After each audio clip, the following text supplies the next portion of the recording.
Hello, good afternoon and welcome to Midday Live. My name is Efwa Tieko. It's coming to you from the News Hub here at Adisawe, Kanda. Top of the stories this hour. Government set to lift ban on small-scale mining.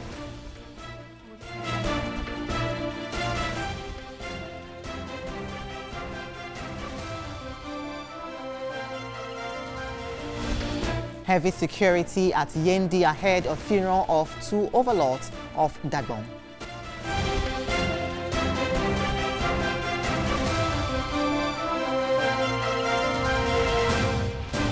On the international front, second Canadian detained in China on same accusation of harming national security as tension between the two countries continue.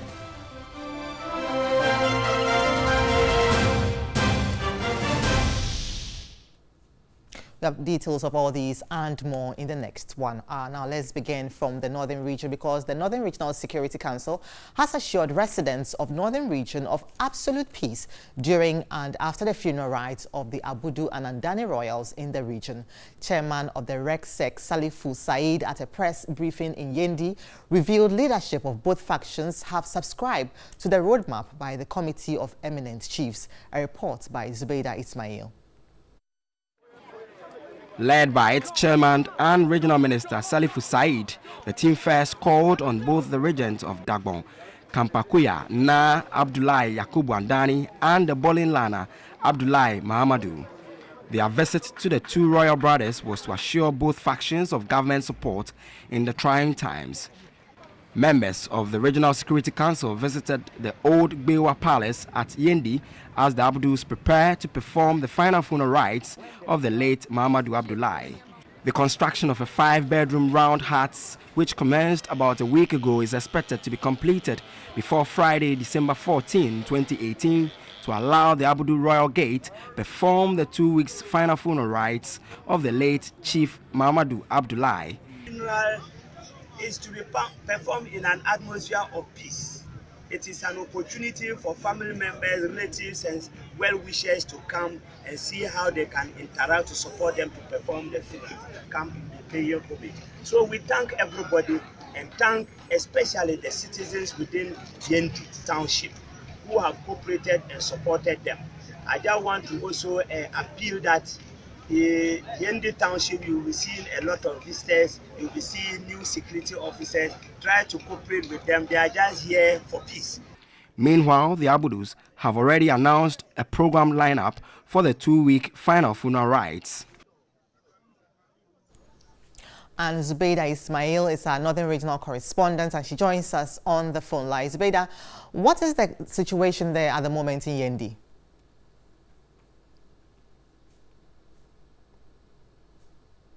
Hello, Zubeida. Hello, Zubeida, can you hear me? Hello, Zubeida, are you on the line? That, Yendi remains calm, and everybody is busy, especially when they are getting ready to start the performance of the funeral rites of the late Yana Abdullahi Mahamadou in the old Gbewa Palace. And so yes, everything is calm here. Families are gathered together. Everyone is trying to lift a finger to ensure that they get a 2-week successful funeral performance season. So we understand it's a 2-week program. Can you give us the details of that? Yes, so tomorrow, which is 14th December, we're going to have the regent installation. That is by the Abudu side, and so the Bolalana is going to be installed as the regent, and that is supposed to commence at exactly 2 p.m. to 6 p.m. tomorrow. Saturday, we are going to have, which is December 15th, is going to be visitation by chiefs and regents, sacrifices of musketry, drumming and dancing, and it's supposed to be an all-day program. The same thing is supposed to happen on Sunday, and then Monday, on Monday 11th December, we are supposed to have a picture exhibition, cultural display, musketry, and drumming and dancing, which is also expected to be the entire day. Now, Tuesday, 18th December, is cultural display only the entire day. Wednesday, 19th December, is a memorial lecture and then drumming and dancing, which also is going to be the whole day. Now we go to Thursday, 20th December. We have drumming and dancing, visitation by chiefs and regents, and musketry. That is also the whole day. Then we have Friday, December 21. It's also going to be a cultural display. Now from there we move to the Saturday, 22nd December, which is the paying of homage by chiefs and regents, firing of musketry, drumming and dancing, which is also the whole day. Sunday, 23rd December, is Youth Day. It's going to be a day where all royals are going to gather. The youth in the royal families are going to gather and exchange pleasantries and also learn about their kinsmen. Then on Monday, 24th December 2018, we have paying of homage again and musketry and then drumming and dancing, which is also the whole day. Tuesday, 25th December 2018, we're going to have cultural display and musketry, drumming and dancing, which is the whole day. Wednesday, 26th December is also going to be drumming and dancing all day. Thursday, 27th December is going to be Lare Bobo. Now, Lare Bobo is the Dagbani word, which means looking for money. It's a tradition that is expected to be upheld during royal funerals. Then finally, on Friday, 28th of December, there's going to be an Islamic prayer at the mosque to climb out the entire 2-week celebration here in Yendi. Right, so it's a packed 2 weeks. But finally, before you go, we understand that a number of people have arrived there. Can you give us a sense of who and who are there and what the general mood of the people is? Oh, we seem to have lost Zubaida on the line there, but that was Zubaida, our Northern Regional correspondent. So the Northern Regional Security Council is assuring residents of the Northern Region of absolute peace during and after the funeral rites of the Abudu and Andani royals in the region. Now, the chairman of the RECSEC, Salifu Said, at a press briefing in Yendi, revealed leadership of both factions have subscribed to the roadmap by the Committee of Eminent Chiefs.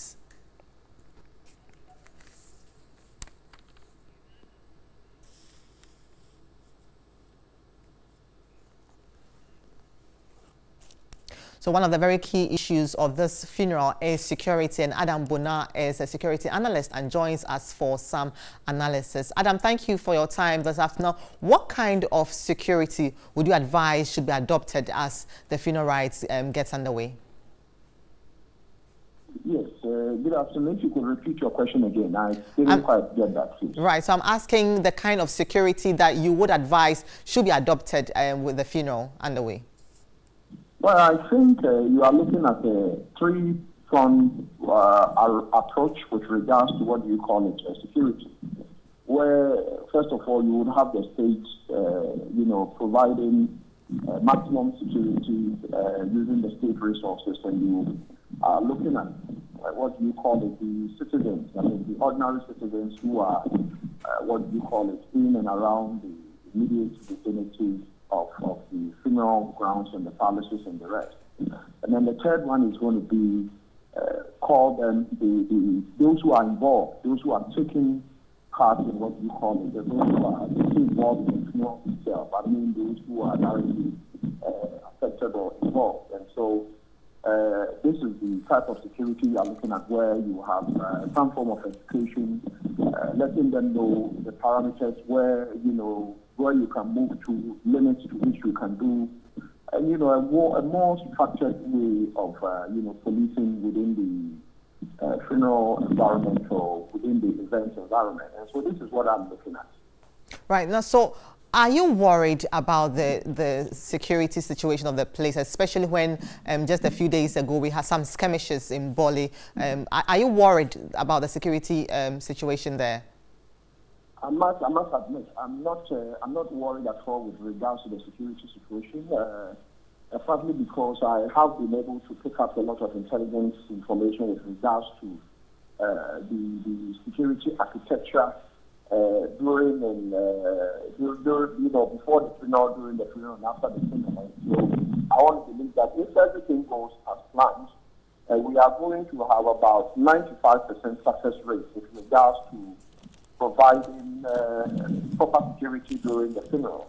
It is historic. I mean, I hope that you will have reporters on the ground who will probably report to you how effective the security authorities on the ground are operating. I'm not worried, even though there is that room, that window for others to try to take the laws into their own hands. I believe there is enough security to deal with, any excesses, anyone who wants to take the laws into his own hands. Yeah. Adam Bona, thank you very much for your insight. Adam Bona is a security analyst. Right now, a 13-year-old girl with special needs has been defiled by a family member. The mother of the traumatized and vulnerable child wants justice to be served in order to protect the victim. The victim's identity or identities of persons in the story have been concealed. Sarah Paku has the rest of the story. Florence, who suffers cerebral palsy, was diagnosed of a neurological condition at the age of 2 when she first experienced epilepsy. Being the third child, her mother, Madame Norley, explained how difficult it has been to raise her as a single parent. The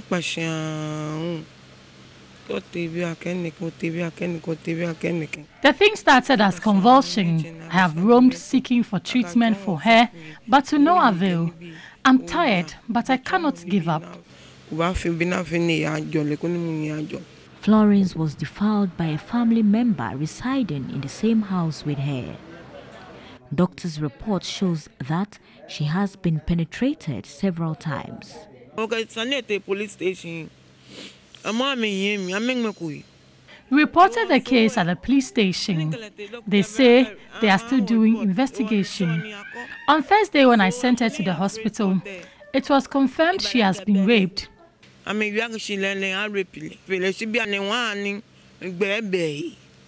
She wants justice to be served.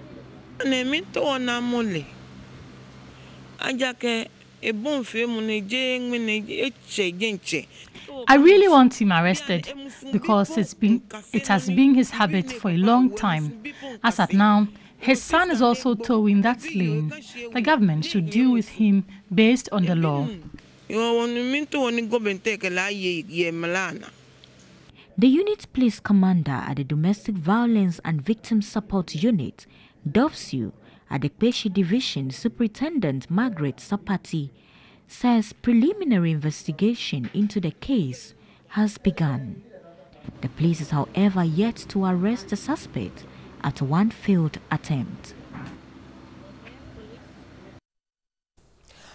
Now let's turn our attention to small-scale mining because government is set to lift the ban on small-scale mining tomorrow after a year and a half of the ban. The move was to sanitize the sector.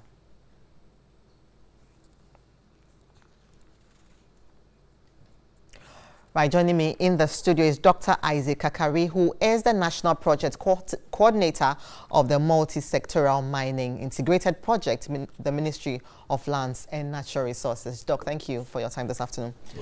So it's been about a year and a half of the ban. In your estimation, would you say that the ban has achieved the purpose for which it was put in place? Well, it's a very good question. It will be very difficult, really, to say that we've been very successful because being a technical man, what you normally do is to have baselines. You have something that you can measure against. So normally you would want to know, for instance, the level of land devastation for which you may have to reclaim. And therefore, if you want to measure success, you want to see, well, so much hectares of land have been affected, or acreage has been affected. And therefore, at the end of the day, after 1.5 years, how much has been covered? And those things are lacking. But if you say they're lacking, what do you mean? We don't have the data on them? Or? Yes, we don't, because most of what has happened is that we all have a fair idea what has happened out there. And that's how come that we are thinking about a project management approach, which is what the ministry has come out with, so that we move on into making sure that we have clear indicators from which we can measure against. But the question, I want to rephrase your question, what would have happened if we didn't place the ban? Right. Perhaps is the better question, is a good question it would have been very disastrous, because the ban, even though we cannot measure, we could see that there's been some, we've stemmed the tide actually of the devastation to some extent. Have you really? Because we keep still hearing of some pockets of illegal or mining, some form of mining going on, you know, across the country. Yes, yes. I mean, it's a fact that we're seeing them still mining in the night and all that. And that's one thing that we want to understand as a nation, that we cannot stop this entirely. It has to be managed. Because, you know, the issue is about people's livelihood, and people have come to see that there is so much money in the venture. So they will do everything in their power to make sure that they do it. So there are some recalcitrants who want to defy the ban. And some people have done so. Over the years, they've been playing some cat and mouse game, even with the Operation Vanguard and so on. So it's been very difficult, really, monitoring and sometimes even managing this on the ground.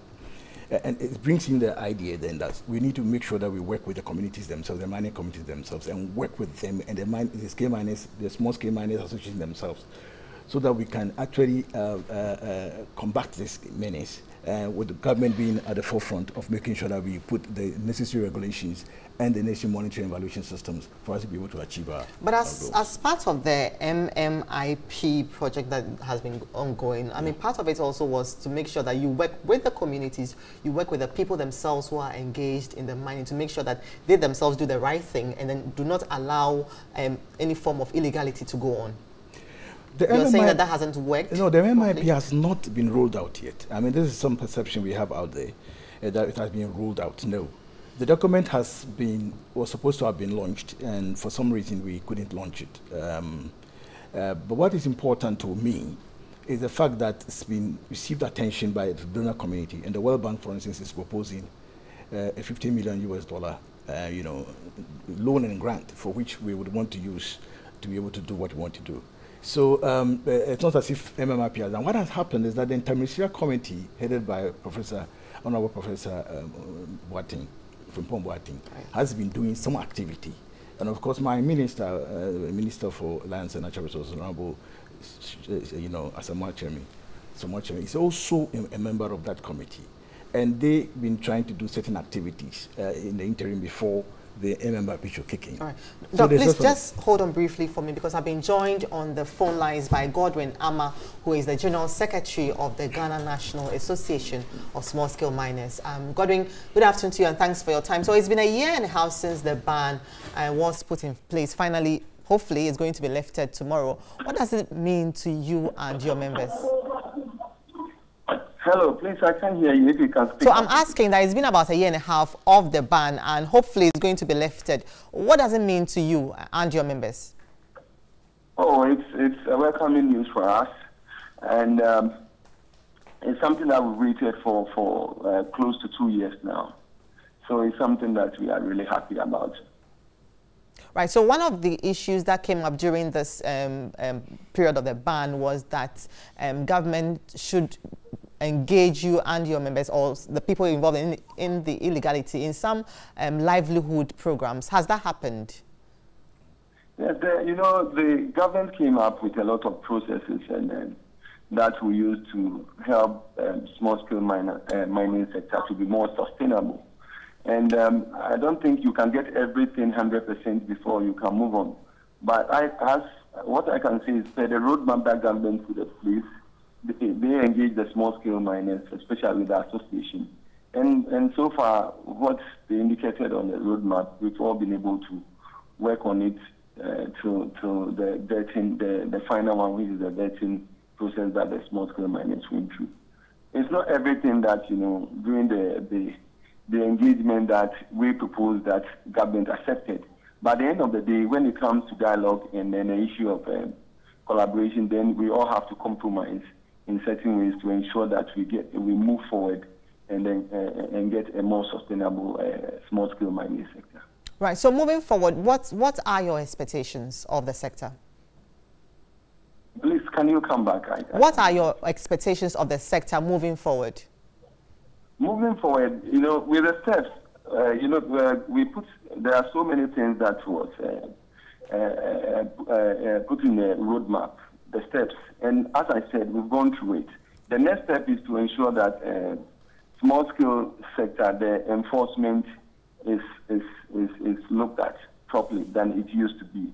And then the state institutions like the Minerals Commission, the EP also need to be resourced, and also in terms of both human resource and then the other logistics that they use to work. The association is also working closely with its membership to support in the areas of monitoring our water bodies, and then giving every small-scale miner the responsibility to ensure that water that's being used is used properly, and any dredging, what we call the chamfer machines on the water bodies, they will report to the nearest police station, and then we will also follow. Our task force is also in the working, and as I speak now, they are still working at some of the areas where we've heard that there are some chamfer operations. So going forward, we are going to collaborate more. We are also going to take the issue of monitoring of the sector from our internal systems that we put in place to ensure that this thing is not repeated again. Godwin, thank you so much for your time. Godwin Ama is the General Secretary of the Ghana National Association of Small-Scale Miners. Back to you in the studio, Doc. So one of the key things he mentioned, and that caught my attention, was enforcement. And it's one of the issues that we really fall behind, in our quest to put up these policies. What will you say? First of all, is the plan in place for enforcement? I mean, we have beautiful plans as to how we want to go ahead. But when it comes to enforcement, do we also have a comprehensive plan for enforcement? We have under the project document that we call PAID, in the project appraisal implementation document of the MMIP PAID. We are thinking about, eventually Operation Vanguard will have to be phased out. I mean, you can't have our communities militarized. You can't do that. I mean, nobody will want to have the army there forever. So they may have to pay. So we are training mining guards who are community policing groups, which we are trying to bring out, working with the community themselves, so they will come and enforce. Of course, it's a matter of attitudes. Attitudinal issues are there. We know that it's not going to be perfect, but it's a better alternative than having Operation Vanguard, which is a huge budget, working with them on the ground. And certainly, we're going to have what we call the mining intelligence units. And of course, drones will be used and so on and so on. But it should be done like that. You look at the sequencing and the timing, so that we have a holistic approach into doing this. It is dangerous to be able to pick activities and do them without synchronizing and sequencing them in the project management perspective. So we are thinking that working with the small scale mining association themselves, together with the mining guards and then the district chief executives, who is also the head of the DISEC, we should be able to enforce some of these things that we are trying to do. Doc, thank you so much for your time this afternoon. Dr. Isaac Kakari is the National Project Coordinator of the Multi-Sectoral Mining Integrated Project from the Ministry of Lands and Natural Resources. Now, let's move on to some narcotics issues, because the Narcotics Control Board, NACOP, has arrested a 30-year-old Zimbabwean woman at the Kotoka International Airport, suspected to be trafficking illicit drug. The suspect, Cynthia Lichonja, was arrested on Monday, December 3, by operatives of NACOP when she disembarked from Ethiopian Airways flight 921. Now, Cynthia Lichonja was accosted while going through arrival formalities. A search in her checked-in luggage in her presence led to the discovery of 7 parcels of brownish powdery substances suspected to be narcotics concealed in false compartments of the suitcase. The substance, when tested, proved positive for speedball, a narcotic substance with a weight of 7.5 kilograms. The suspect admitted that a suitcase was given to her by one patient, her childhood friend in Zimbabwe, to be sent to an unknown person in Accra, adding that patients bought her the ticket to enable her travel to Accra. Lichonja is currently on remand in prison custody, while frantic efforts are being made to track down the said patients and her accomplice to whom the suitcase was to be delivered.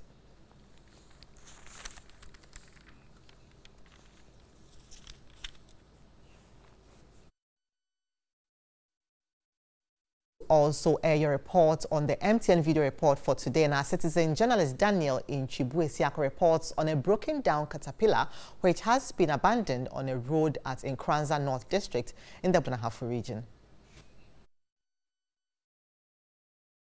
after the break.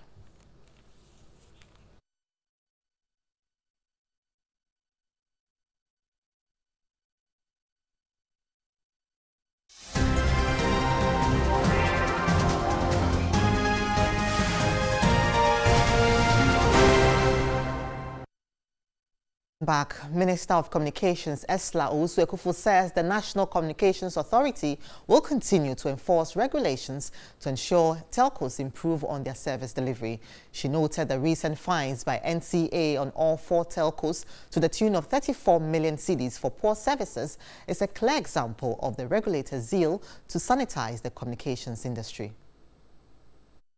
4 network providers were sanctioned for their non-compliance to quality of service, QoS. Minister of Communications Esla Owusu-Ekufo indicated this is going to be an ongoing project. The NCA has the equipment to do the QoS testing. It announces the results to the telcos. It gives them time to improve upon their KPIs. At the end of that period, it repeats the tests, compares it with the previous one. If they are still failing, they will be sanctioned in accordance with the law. She was of the view that the sanctions will ensure the telcos improve and provide Ghanaians with quality services. I am sure that over time, they will be encouraged to improve upon their service once they realize that we are determined to hold their feet to the fire and insist that they live up to the quality of service standards in their own licenses. We will do that. On interoperability, the Communications Minister stated it is being monitored as the initial challenges are also being resolved. All the telcos have connected to the common platform. Early days yet, because there were still some teething problems, but we're continuing to monitor it and we'll put the results before the Ghanaian people.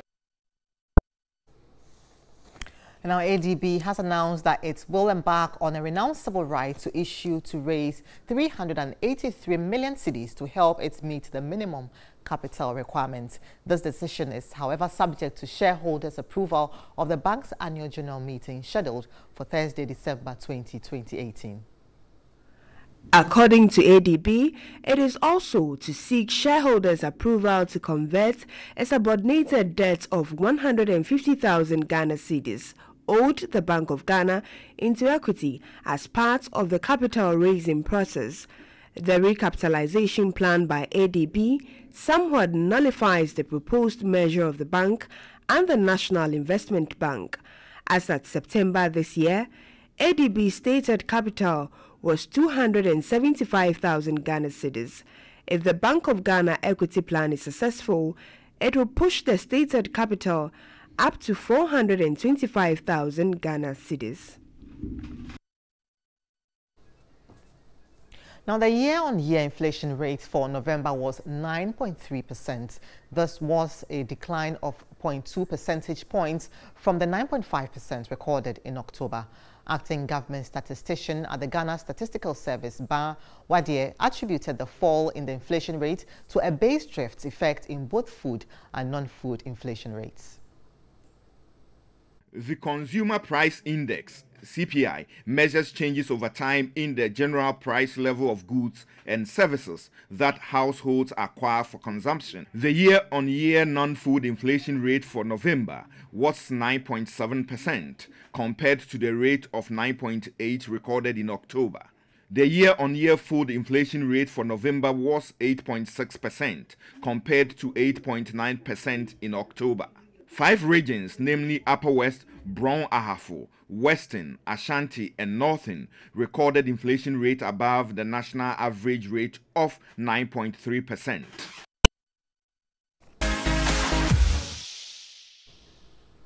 Newly crowned Ghana's most beautiful Naomi Obeng, together with the first and second runners-up Ohima and Rikia, have embarked on a thank you tour to some sponsors of the show for their immense contribution to the pageant.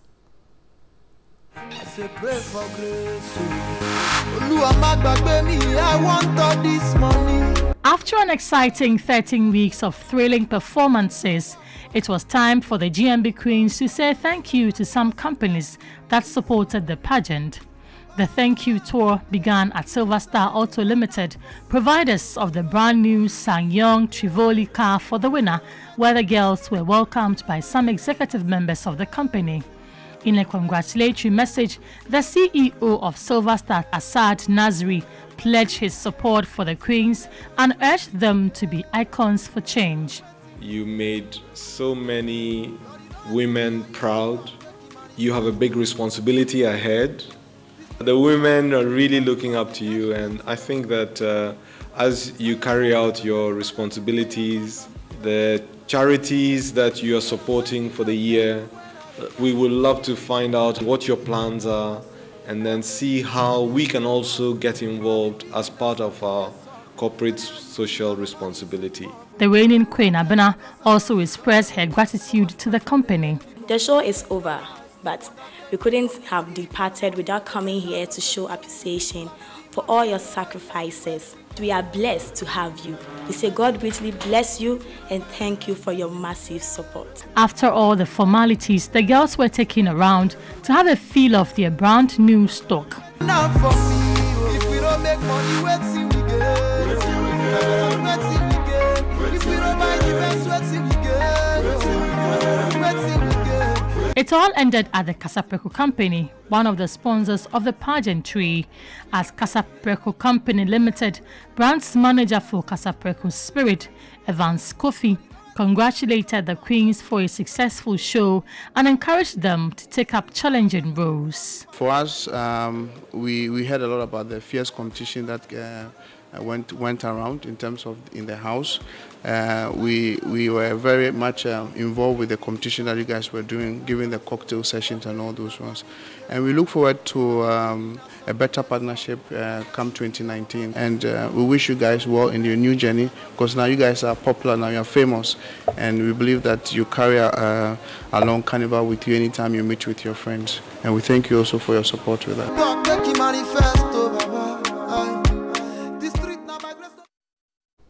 Well, Nigerian musician Augustine Miles Kelechi, popularly known as Techno, has returned home after undergoing treatment on his vocal box. UBI Franklin, owner of Made Men Music Group, the music label Techno is signed onto, shared a picture he took with the singer at an event with the caption, "Welcome back, man. Though you can still perform for now, till you are fully recovered, we will tend for others and show love."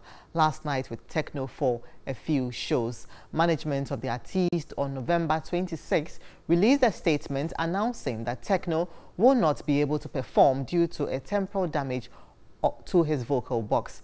The statement said Techno tried to downplay the severity of his ailment, hoping it will be short-lived, but after further diagnosis, doctors advised that he takes time out to fully recover.